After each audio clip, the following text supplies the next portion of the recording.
Revenue deficit grant बंद होने के मुद्दे पर हिमाचल प्रदेश में सियासत तेज हो गई है।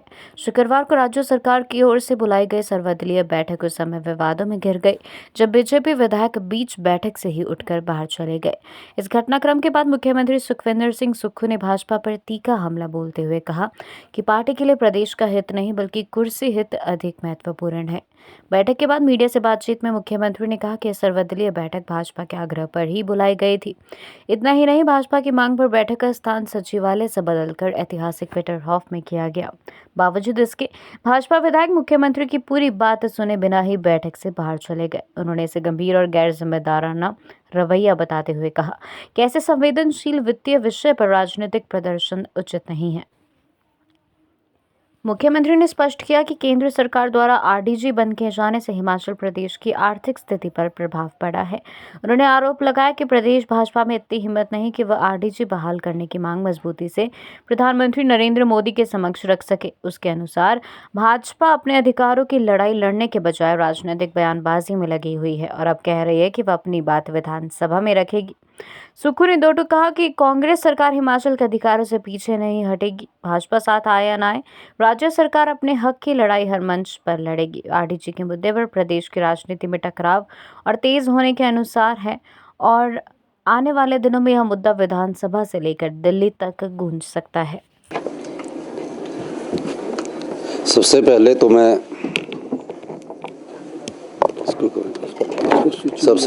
मैं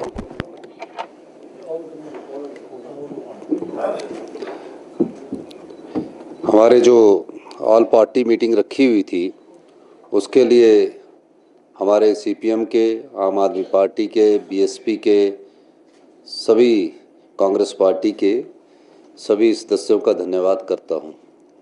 भारतीय जनता पार्टी के भी सदस्य आए, लौह लश्कर के साथ आए, पूर्व मुख्यमंत्री जी आए, हमारे प्रदेशाध्यक्ष राजीव बिंदल जी आए और टीम आई उनकी। हर्षवर्धन जी चौहान जी ने ठीक कहा कि आप पहले बात रखिए।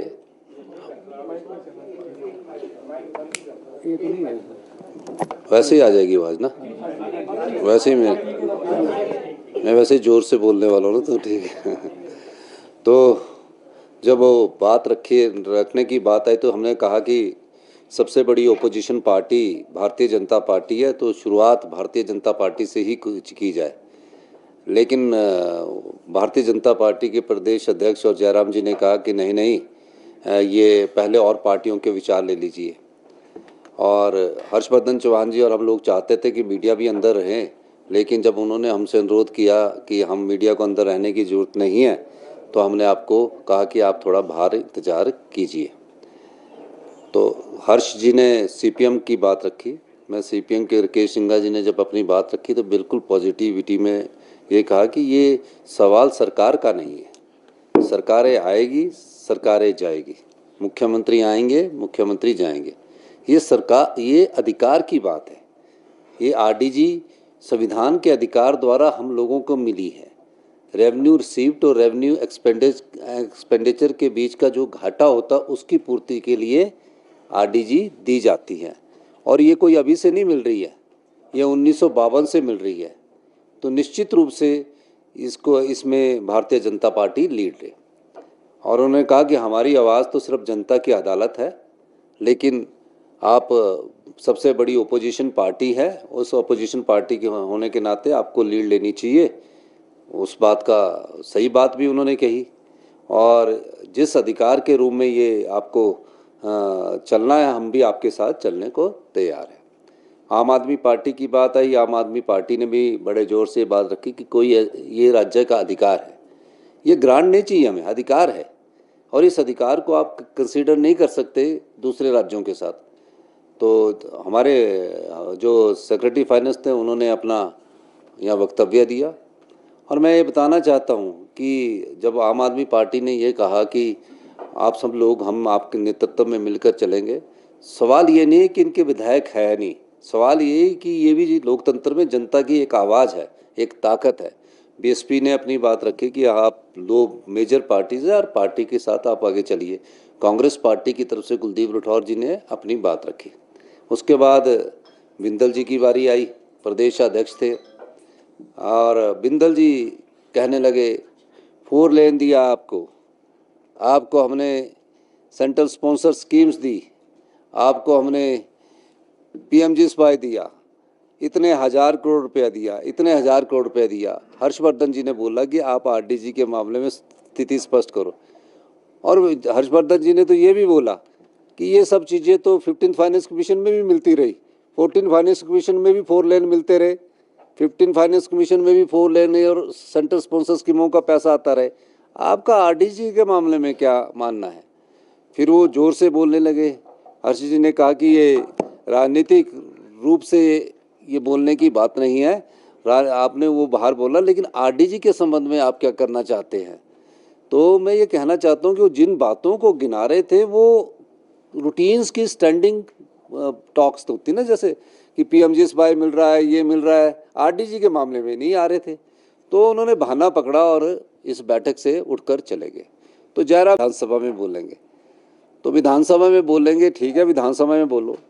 बोलना क्या है इसमें? बोलना क्या है इसमें? बोलना यही है कि आप क्या RDG में हमारे साथ इस अधिकार की लड़ाई में चलने को है कि नहीं है? तो दुविधा में फंसी हुई भारतीय जनता पार्टी लग रही है, क्योंकि ये क्लियर नहीं कर पा रहे। अगर उन्होंने बैठक में आना था तो RDG पर अपना स्टैंड क्लियर करना था कि नहीं, हम RDG के साथ है या नहीं है।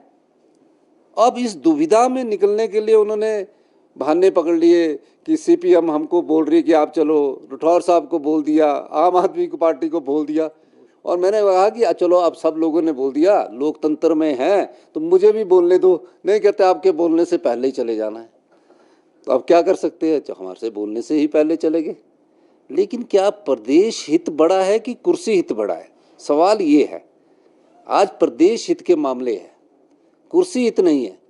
और ये जो सोचकर चलें कि कुर्सी हित बड़ा है, ये प्रदेश की जनता के हितों के साथ कुठाराघात है। ये समझ ही नहीं पा रहे हैं। ये सोच रहे हैं कि हम, या तो इनकी बोलने की ताकत भारतीय जनता पार्टी के आंतरिक लोकतंत्र ने खत्म कर दी है, मुझे ये लगता है, क्योंकि ये इनकी ताकत जो है खत्म कर दी है। ये तो महसूस कर रहे हैं कि गलत हुआ है, RDG बंद तो नहीं होनी चाहिए, लेकिन बोले कौन? ये बोलने को तैयार नहीं है। फिर गिना देते 4 लेन बन रहे हैं, इतने लेन बन रहे हैं, ये इतने लेन बन रहे हैं। इनके लिए थोड़ी है, ये तो आपके MLA हर दिन 3 साल से बोल रहे हैं। अगर ये मेरी बात सुनते तो मैं इनसे पूछता कि आप RDG में हमारे साथ चलने को तैयार है या नहीं है? नहीं है तो भी अपना स्टैंड क्लियर कर दीजिए। हमने तो लड़ाई लड़नी है, हमारी तो चुनौती है, और हर चुनौती को हम लड़ाई समझ कर नहीं लड़ते हैं, हम युद्ध समझ कर लड़ते हैं, साम दाम दंड भेद के साथ लड़ते हैं। ऐसी बात नहीं है। और प्रदेश की हित की लड़ाई तो हम सब लोग CPM के साथ, आम आदमी के साथ, प्रदेश के हित के लिए हम सब कुछ करने, सर्वहित है हमारा प्रदेश हित, हमारा कुर्सी हित नहीं है। और प्रदेश हित की बात जब आती है तो हम सबसे पहले लड़ने के लिए तैयार रहते हैं। तो इस संदर्भ में जब ये बात नहीं सुनी इन्होंने, तो मैं जयराम जी से पूछता कि जयराम जी आप बताइए, 15th फाइनेंस कमीशन ने हमें RDG दी, वो गिनाने लग गए कि RDG मोदी जी ने 14th फाइनेंस कमीशन में इतनी दी, 15 में इतनी दी, वो गिनाने लगे। वो फिर उनसे ही पूछा जाता कि जो अगर मोदी जी ने इतनी हमारे को RDG दी, ये वित्त योग देता है on the recommendation of government. तो 15 फाइनेंस कमीशन ने जयराम जी को जब से वो मुख्यमंत्री बने 5 वर्ष में 54,000 करोड़ रुपए दिया। कितना दिया? 54,000 करोड़ रुपए दिया। मेरा को 11 दिसंबर 2022 के बाद 1 जनवरी 2023 से लेकर आज तक, जो अभी हमारा 31 मार्च 2026 को वित्त वर्ष खत्म होगा, टोटल RDG 17,000 करोड़ रुपए मिलेगी। अगर जयराम जी, और GST कंपनसेशन के रूप में जयराम जी को जब GST लगा 2017 में, उस समय हमारी वैट और एक्साइज ड्यूटी से इनकम होती थी 4 से 5,000 करोड़। GST लग गया, सरकार की कॉम्पिटेंस ऑफ टैक्सेस की पावर ही कम हो गई, हमारी पावर ही नहीं रही। तो उस समय जयराम जी को बोला कि आपका वैट और एक्साइज के रूप में 4,000 करोड़ का घाटा हो रहा है, इस घाटे की पूर्ति के लिए हम हर साल आपको 3200 करोड़ रुपया देंगे। 3200 करोड़ रुपया देने के हर साल उनको देते रहे। जून 2022 में वो 3200 करोड़ रुपया बंद हो गया। यानी कि 5 साल में 16,000 करोड़ जीएसटी कंपनसेशन सेस केयर में मिला। 54 और 16 70,000 करोड़ होता। 76,000 करोड़ रुपए का हमारे पर लोन छोड़कर चले गए। 10,000 करोड़ की 6th पे कमीशन का एरियर छोड़ के चले गए। हमने ये बात भी करनी थी, अगर ये ऐसी बात है, अगर आप उस 70,000 करोड़ में से 40,000 करोड़ रुपया लोन का वापस कर देते तो हम उस डेट ट्रैप में ना फंसते जो अगले वित्त वर्ष में हमें लोन मिलेगा 10,000 करोड़ और वापस करना पड़ेगा 3,500 करोड़ अपने रिसोर्सेज से।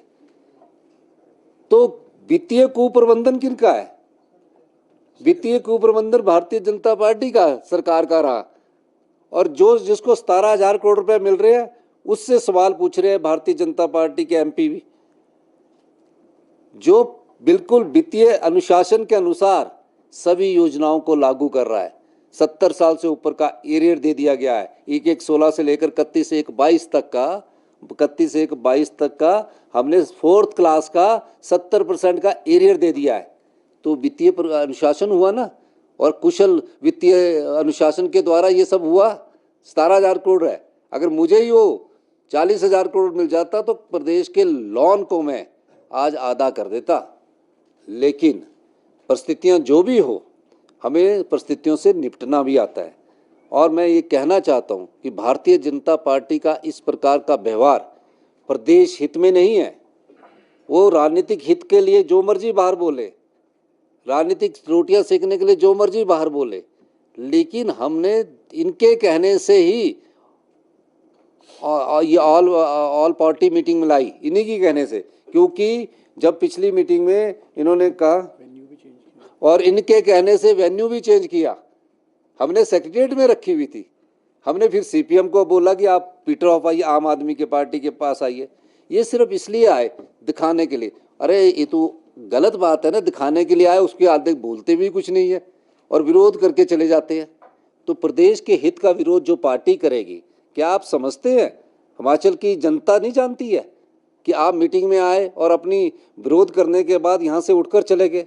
आपको इस बात का जवाब देना पड़ेगा कि सारे आम आदमी पार्टी वहाँ थी, सीपीएम वहाँ था, बीएसपी वहाँ थे, वहाँ से आप बिल्कुल सरकार की बात सुनने के बगैर ही चले गए। और सबने अनुरोध किया, मैंने भी अनुरोध करना था, हम आपके नेतृत्व में भी अपना सरकार का अहम छोड़कर भी जाने को तैयार है। जबकि मुख्यमंत्री का एक प्रोटोकॉल होता है, मैं उस प्रोटोकॉल के बगैर भी इनके नेतृत्व में जाने को तैयार था। वो मौका ही नहीं दिया। आज ये प्रदेश के हित पर कुठाराघात है। और एक